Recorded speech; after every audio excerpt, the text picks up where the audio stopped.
Bahadur cinema తర్వాత చాలా కాలం తర్వాత ఈరోజు మళ్ళీ లక్ష్మీ నరసింహ ప్రొడక్షన్స్ బ్యానర్ మీద రవితేజ గారి హీరోగా వక్కంత వంశీ గారు కథతో విక్రమ్ సిరి గారి డైరెక్షన్లో నేను నల్లమలుపు బుజ్జి గారు కలిసి టచ్ చేసి చూడు అనే ఒక మాస్ ఎంటర్టైనర్ని ఈరోజు స్టార్ట్ చేయడం జరిగింది.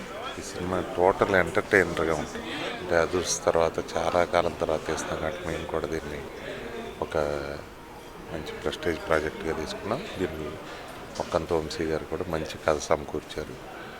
క్యారెక్టర్ కూడా రవితేజ గారు చాలా యాప్ట్గా సరిపోతుంది. ఇంత వర్క్ చేయడం ఎప్పుడు చాలా బాగుంటుంది. ఆల్రెడీ నేను కిక్ రాశాను, కిక్ 2 2 రాశాను. Most energetic hero. ఆ కథ రాసేటప్పుడే ఆయన గుర్తు చేసుకుంటుంటే ఆ సీన్లు డిజైనింగే వేరేగా ఉంటుంది. చాలా హ్యాపీ ఇంత వర్క్ చేయటం.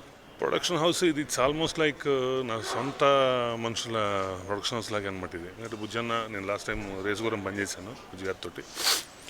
సో మళ్ళీ చేయటం ఐఎమ్ వెరీ హ్యాపీ. సొంత బ్రదర్తో చేసినట్టే ఫీల్ అవుతుంటాను నేను. తను కూడా నాకు చాలా రోజుల నుంచి చాలా ఏళ్ళ నుంచి తెలుసు. విక్కీ ఇప్పుడు నేను ఎలా అయితే ఫస్ట్ సినిమా చేయడం కోసం ప్రిపేర్ అవుతున్నాను, he's also waiting since very long period. And very creative person.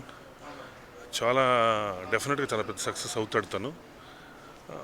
I'm very happy that he's directing my film as his first movie. Definitely కథకి రిలేటెడ్గా ఉంటుంది. And very aggressive character Ravi garu as usual. And దానికి apt title it's massy. Lakshmi Narasimha production పేరు మీద touch చేసి చూడు ఈరోజే production అండి స్టార్ట్ అయింది. రవితేజ గారితో చాలా సినిమాలు చేశాను. ఈ సినిమాలో కూడా వారి కాంబినేషనే. వీళ్ళ సంస్థలు కూడా ముందు సినిమాలు చేశానండి. మంచి సంస్థ. రవి గారి సినిమాలు తెలుసు మీకు ఎలా ఉంటాయో. చాలా హ్యాపీగా కుటుంబం అంతా నవ్వుకోవడానికి, పిల్ల పాపలతో కలిసి చూడడానికి చాలా చక్కటి కుటుంబ కథా చిత్రం. సో అట్లాంటి సినిమాలు చేయడం నాకు కూడా ఈ అవకాశం ఇచ్చిన దర్శక నిర్మాతలందరికీ కృతజ్ఞతలు.